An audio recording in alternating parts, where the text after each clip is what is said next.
Welcome to the Who, What, Why podcast. I'm your host, Jeff Schechtman. Putting aside the Electoral College and the popular vote, a striking fact emerges.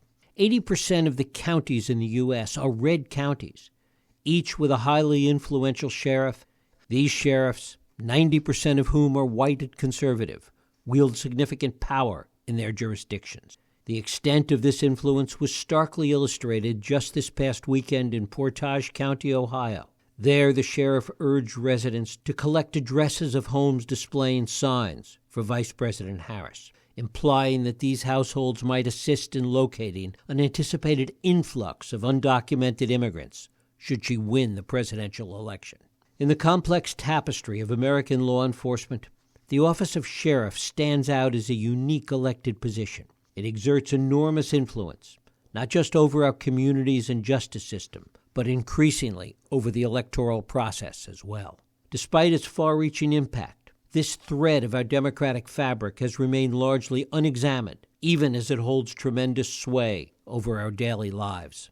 For many of us, our perception of sheriffs has been shaped by classic Western movies, Gary Cooper in High Noon, John Wayne in Rio Bravo. These films painted a romanticized picture of the sheriff as a lone heroic figure standing tall for law and order, or a darker picture of the sheriff as an abuse of authority wielding unchecked power for personal gain. Characters like the corrupt sheriff in Unforgiven or the tyrannical Sheriff Cicero in The Quick and the Dead.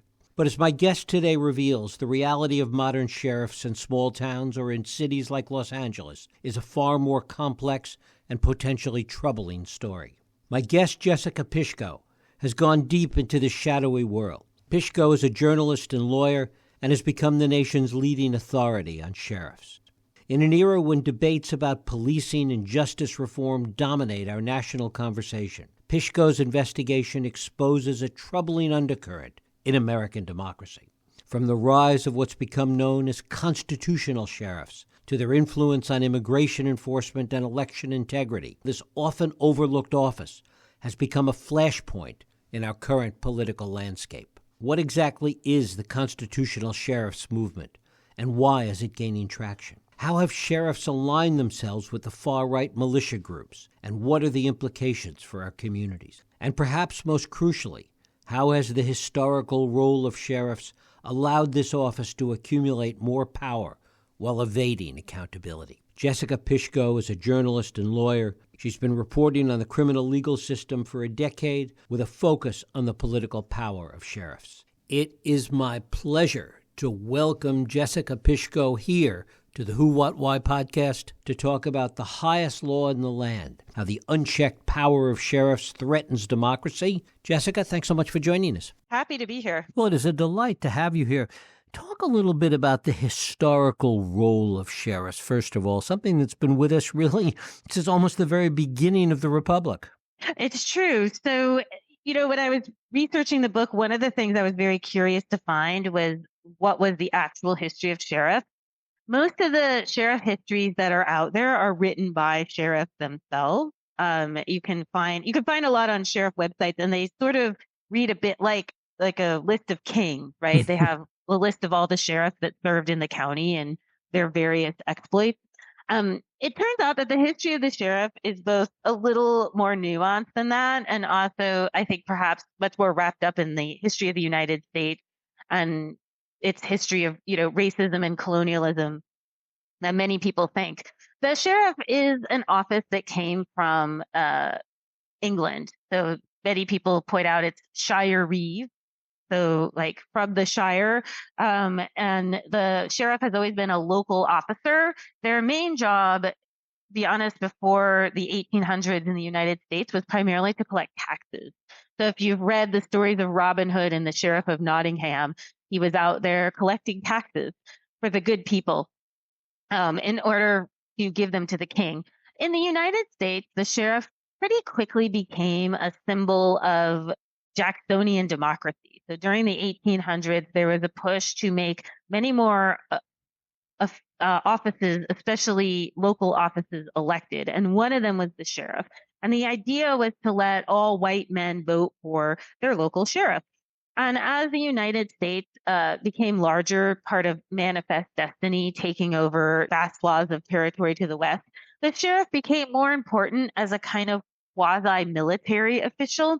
The sheriff has crossed a lot of lines, both as a civil official doing things like still collecting taxes, maintaining property records, also helping people vote. So they were usually in charge of collecting ballots door to door and that sort of thing. And they also began to serve a role both as jailers, so holding people up until the point that they might get picked up. So this was an important role for holding enslaved people who might have escaped, as well as being kind of like a militia force in the West for Anglo settlers who were taking over Native American land.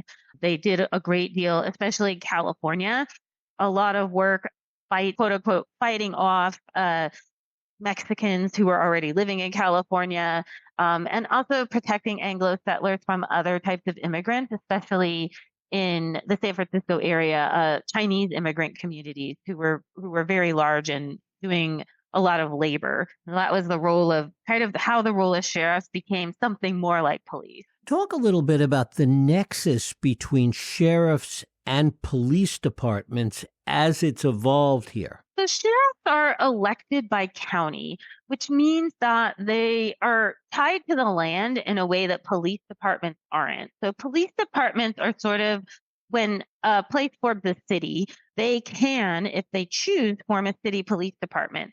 Now, not all cities can afford to set up their own police department, perhaps because of tax base or other reasons. And so if you don't have a city police department, you are automatically policed by the sheriff's office, which I think is something that a lot of people don't necessarily think about, but means that in a way, sheriffs are everywhere. They're your default policing. The other thing sheriffs do is that they maintain the jails. So when you have even a city police department, when those police arrest people, they end up bringing them to the jail.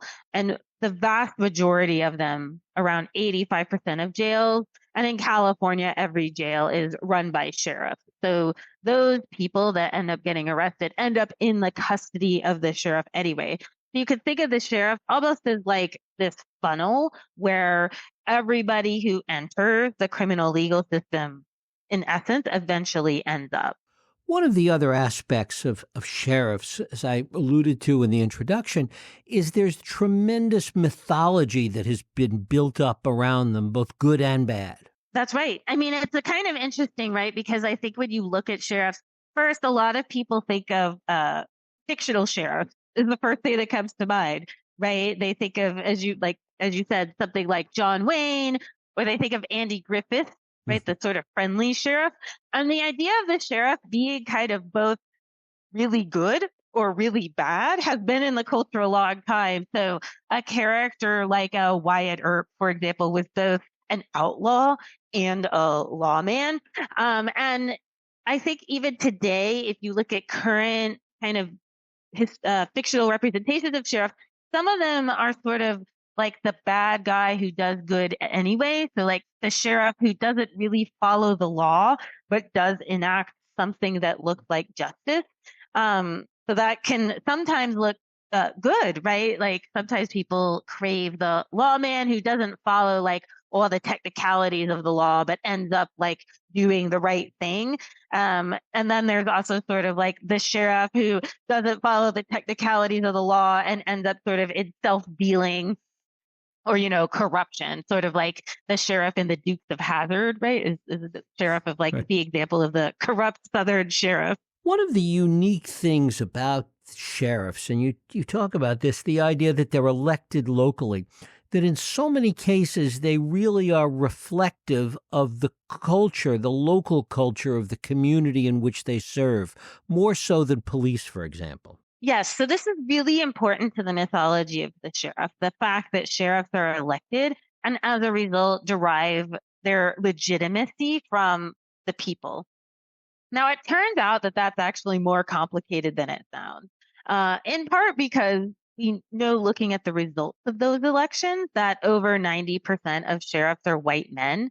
We know that over 90% of the population is not white men. And Second, by looking at the fact that most sheriffs are elected over and over, many serve for decades. Overall, they have much longer terms than chiefs of police. So I think that this points to the fact that while sheriffs claim to derive their legitimacy from these elections, in fact, these elections seem to keep the sheriff sort of stymied in the past and prevent it from, I mean, in essence, prevent it from modernizing and being more representative of the people than perhaps some people think it ought to be.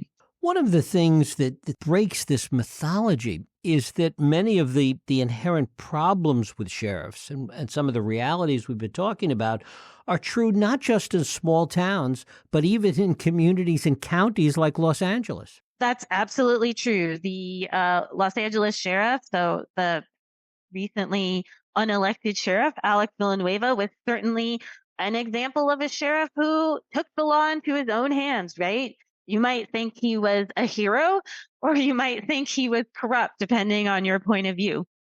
I think that's absolutely correct. And that's a very large sheriff's office with right millions of dollars, tons of equipment, lots and lots of people in small cities under his direct control. And also to point out, incredibly violent. I think it's worth pointing out that we do know that sheriffs and their deputies kill a disproportionate number of people compared to city police. And why is that? Why do we see so much more violence in sheriff's departments even than in troubled police departments? Well, I mean, the first day I hesitate to make a strong line that's like police are good and sheriffs are bad. So I want to first say I'm not trying to advocate for that, right? Like all law enforcement violence is a problem in many places among many types of departments. I don't want to sort of draw this firm line.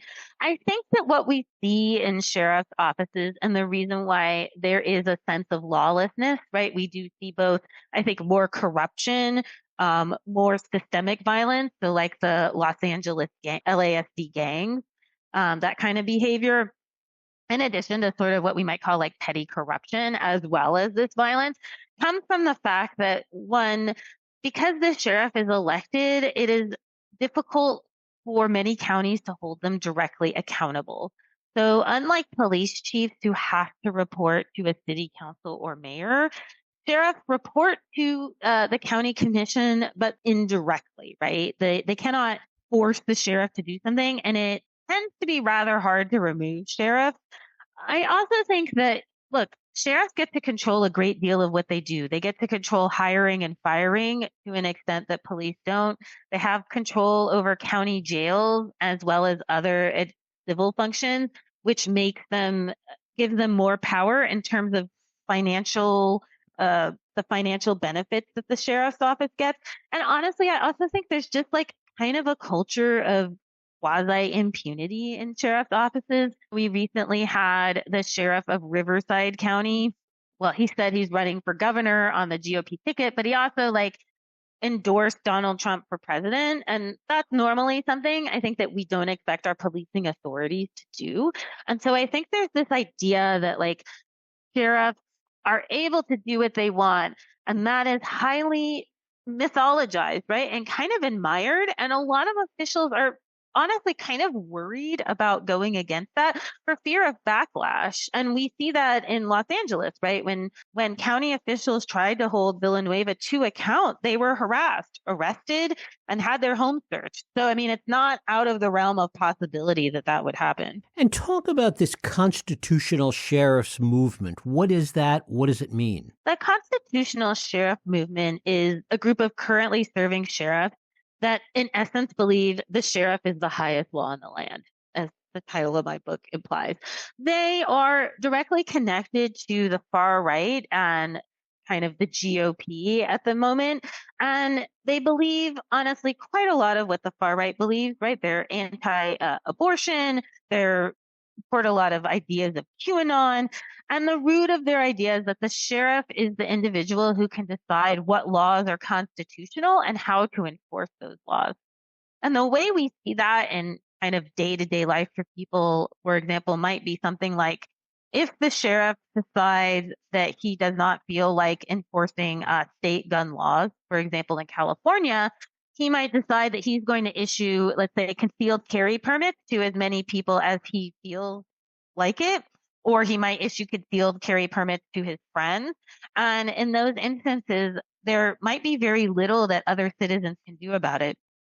If the sheriff in your county decides he does not want to enforce red flag laws, for example, which are laws that remove firearms from domestic abusers or other dangerous people, the sheriff will just opt not to remove those firearms. And there might, again, if you are that individual seeking protection, there might be very little that you can do about that. You might not even know that that's what your sheriff is doing. And we have seen further and further alignment with a lot of sheriffs with far-right militia groups. Talk about that. So there is a kind of direct link between far-right sheriffs and militia groups.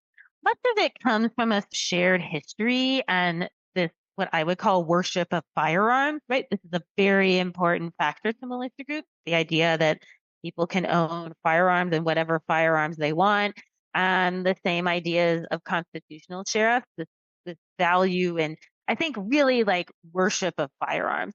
And for both groups, the idea becomes, in essence, like the person who has the most firepower is the person who gets to define liberty. And indeed, one of the important things I think about constitutional sheriffs is not just that they're in places like Nevada or Arizona or Louisiana, places where I think people already think like the state is rather conservative.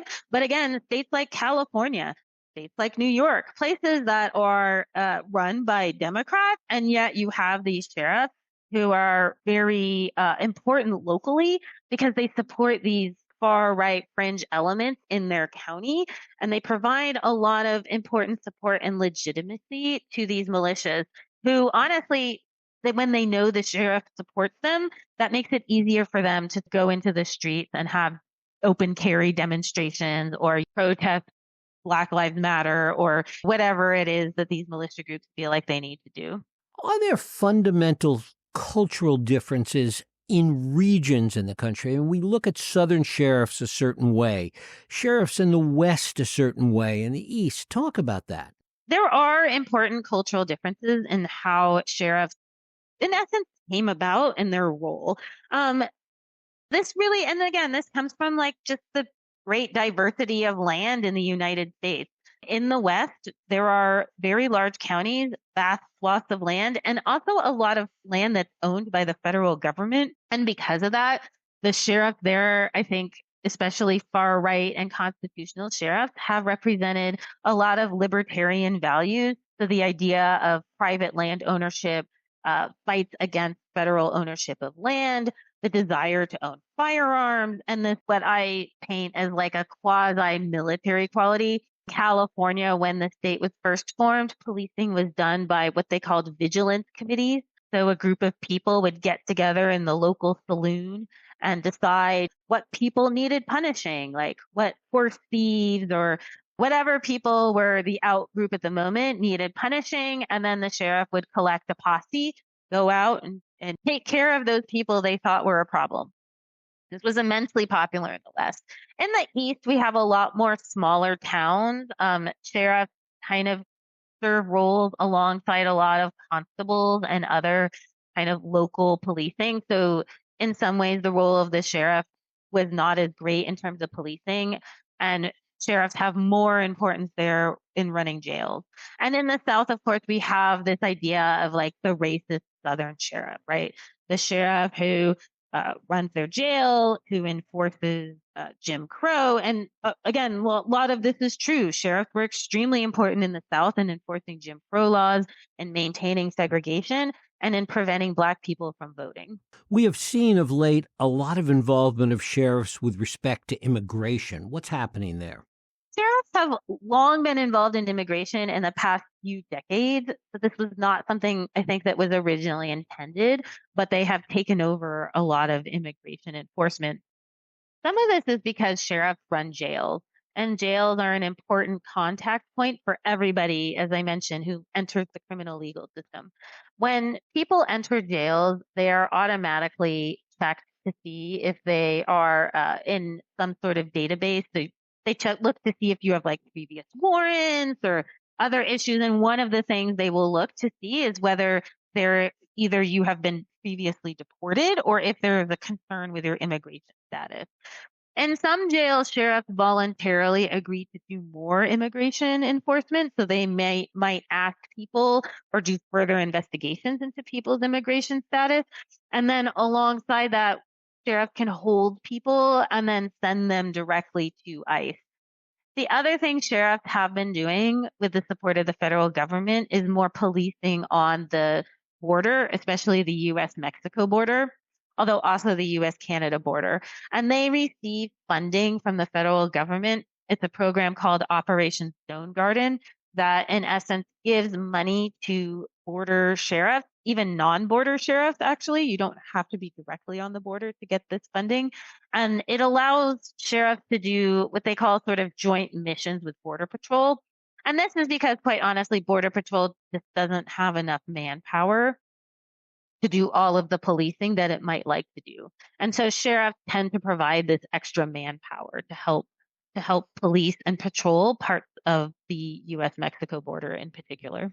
Talk a little bit about how these sheriffs that in many cases, as you've talked about, see themselves as pretty unaccountable, think that they derive this power, that they derive this constitutional power. Where does that come from? In my book and in researching my book, one of the things I argue is that the constitutional sheriff movement really comes from like the history of sheriffs generally. The constitutional sheriff movement, while not large, has had great success in presenting sheriffs an idea of their own power. The constitutional sheriff movement has emphasized that sheriffs are and can indeed do what they want, that they are a populist form of law enforcement. And they see that reflected in what they do, right? Every time Alex Villanueva did something and was not stopped, right? I mean, often he did things and no one did stop him. Sheriffs see that and think, oh, well, that's a really good idea. I think I have that power too, right? And then it becomes reflected in their day to day actions, particularly in their resistance to very normal and typical types of police reform. So, an example is something like setting up civilian oversight.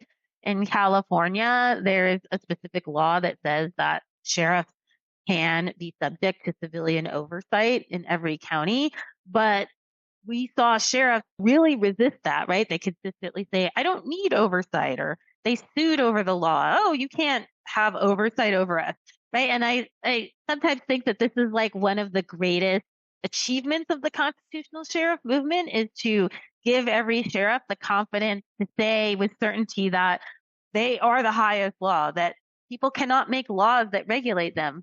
This is not true, of course, but it gives them this perception. And for a lot of people, it may or may not be worth their time to counter that perception. We saw a lot of activity on the part of sheriffs during the pandemic when it related to things like mask mandates and vaccine mandates. Talk about that.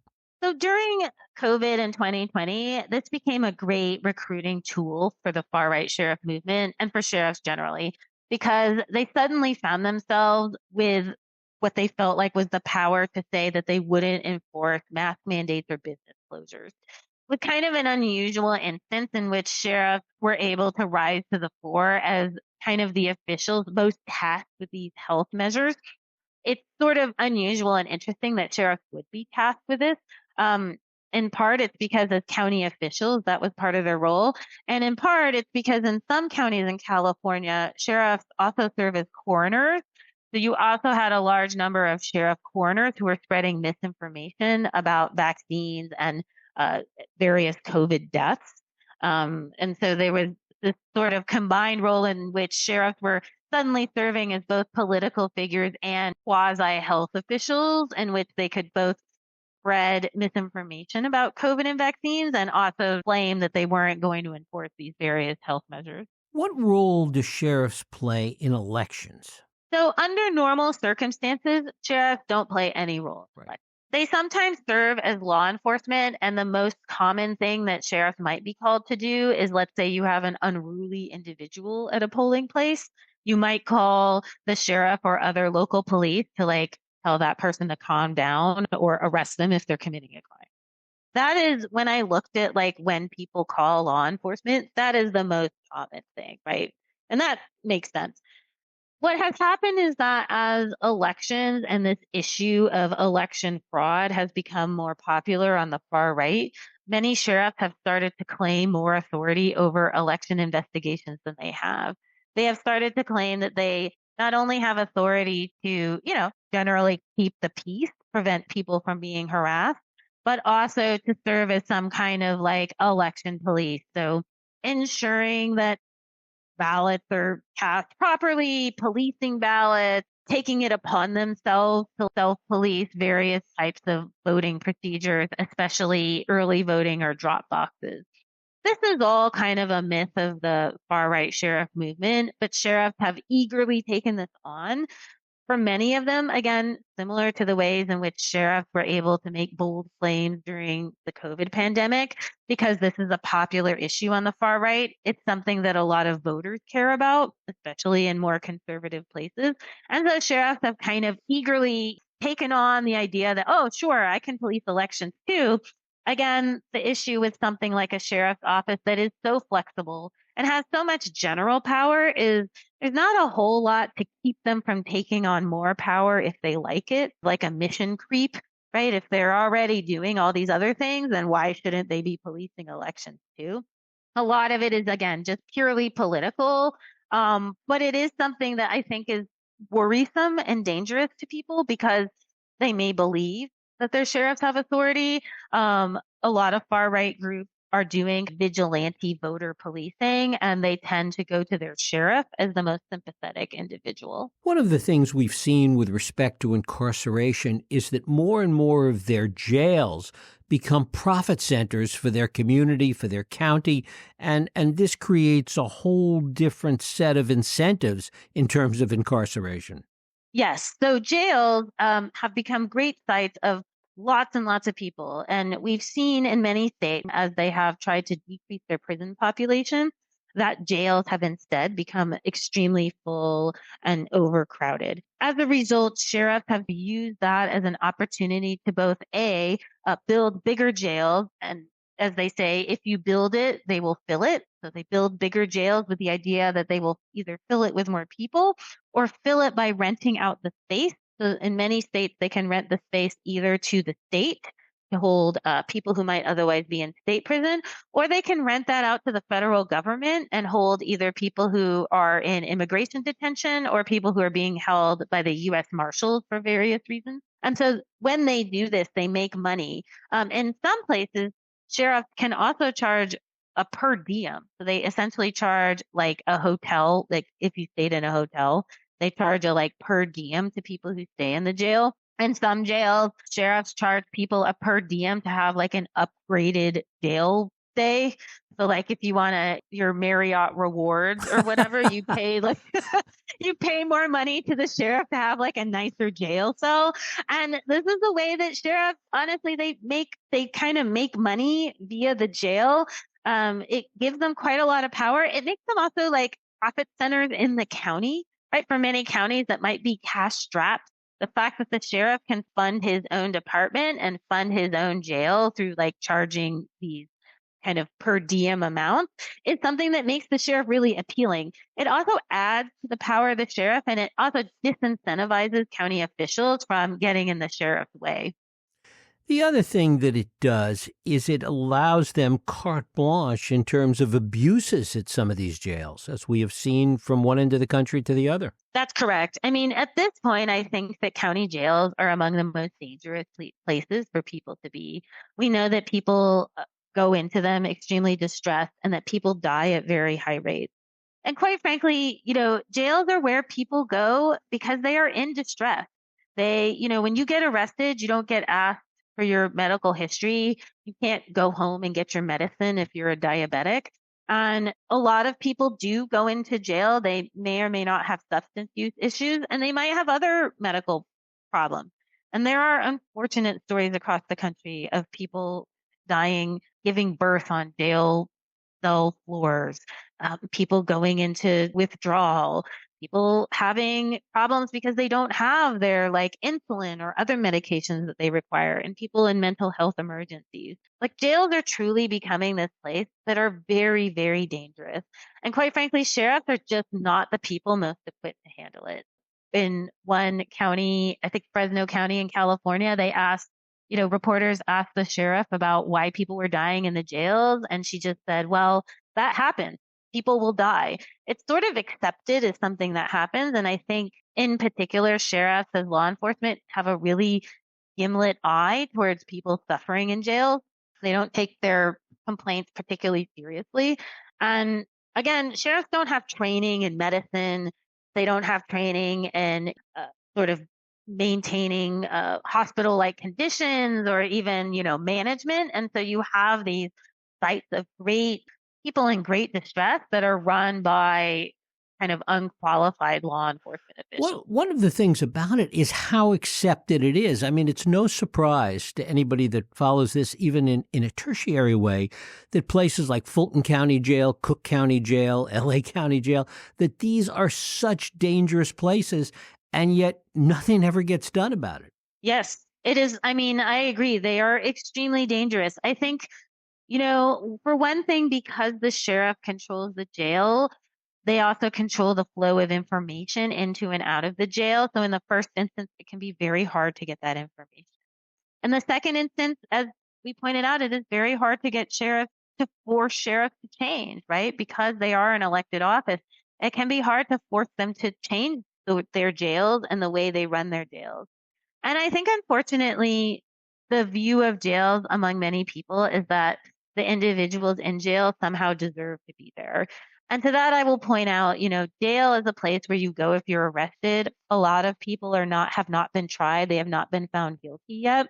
And a lot of people are in jail, quite frankly, because they can't afford cash bail, because they are unlucky. And many of them who are serving perhaps time in jail, they are serving time for misdemeanors and other non-violent felonies. And so they really are not, there are people that maybe shouldn't be there and that are grossly taken advantage of by sheriffs who, I mean, ultimately are kind of using their jails as a form of profit, as a way to enhance their uh, position within the county, right? Jails are also immensely, there's a lot of contracts in jails, right? You pay for medical care, for linen, for construction, for building maintenance, for HVAC. There's so many contracts that the sheriff can dole out from the jail, and the sheriff kind of has complete control over how these jails are run. Everything from whether people are permitted to visit their kids or whether they're required to use video visits. So the sheriff decides if you can hug your children while you're in jail, to whether you are searched, what kind of searches you have to endure when you're in jail, what kind of health care, and for example, whether you can go to the hospital if you're in jail. That's all decided by the sheriff. Is there any kind of movement, any kind of serious push for reform in a broad sense to the power that these sheriffs have gained from coast to coast? I think that what we've seen is that the desire to reform policing has trickled down to sheriffs. We have seen across the country, for example, a move to change the office of sheriff through election, for example. So we have seen in places like Los Angeles where, there was a move to vote out the county sheriff who seemed to be abusing his power. This has happened across the country. And I also think there's been a push to impose what I would consider basic law enforcement reforms, like civilian oversight on sheriff's offices. I do think that one of the issues has been that some of these reforms have proven not as successful as people have hoped. So, for example, voting in a new sheriff, while it does certainly change policies right away, in many places, when you vote in a new sheriff, they can't just fire everyone in the office. It is hard to make change. And we have seen also that sheriff's offices and the people in them are very resistant to change. I mean, policing overall is resistant to change, and sheriff's offices even more so. So I think that that's been it's been a really difficult road for reform. We're kind of in this moment where police reform is stagnating to some extent. And we really see that reflected in sheriff's offices, particularly in places where people are far to the right and they really see their sheriff's office as like a way for them to assert power, especially in states that are run by Democrats.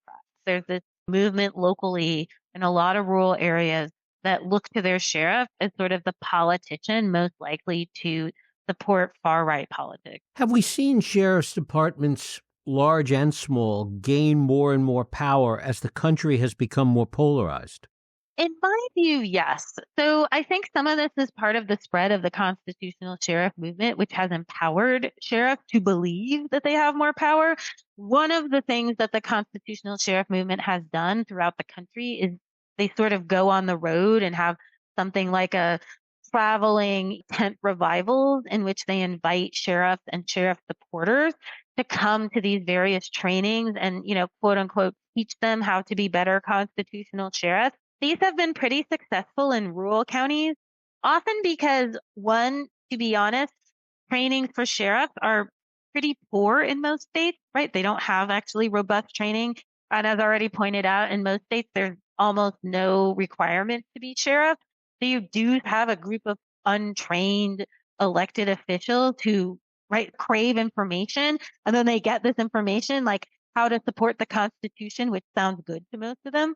The second thing is that because sheriffs are on the county level, a lot of these sheriffs are in places with low populations. So, right, a sheriff could be, you're a sheriff in a county of 2 billion people, or you're a sheriff in a county of like 200. And all of them get an elected sheriff equally. So it creates something like the Electoral College, a kind of reinforcement of like rural power. So when you think about it, some 80% of counties in the United States voted for Trump. That's not 80% of the population, but that means about 80% of sheriffs in the country are in counties where most of the people supported Trump. So that means you have a lot of sheriffs in places that are pretty far to the right. And even when those sheriffs may not come into office that way, they have people in their counties that are pushing them to support far right policies. So one of the things you see over and over and over is like militia groups or other far right groups pushing their county sheriff to support these policies, right? To like host militias, host various constitutional sheriffs, say that they believe in far right ideas, say that they'll do election policing. This is like something that happens on the local level, again, because these sheriffs are very accessible local officials in a lot of rural places. Jessica Pishko, her book is The Highest Law in the Land, How the Unchecked Power of Sheriffs Threatens Democracy. Jessica, I thank you so much for spending time with us here on the Who, What, Why podcast. Thank you so much. And thank you for listening and joining us here on the Who, What, Why podcast. I hope you join us next week for another radio Who, What, Why podcast. I'm Jeff Sheckman. If you like this podcast, please feel free to share and help others find it by rating and reviewing it on iTunes. You can also support this podcast and all the work we do by going to whowhatwhy.org/donate.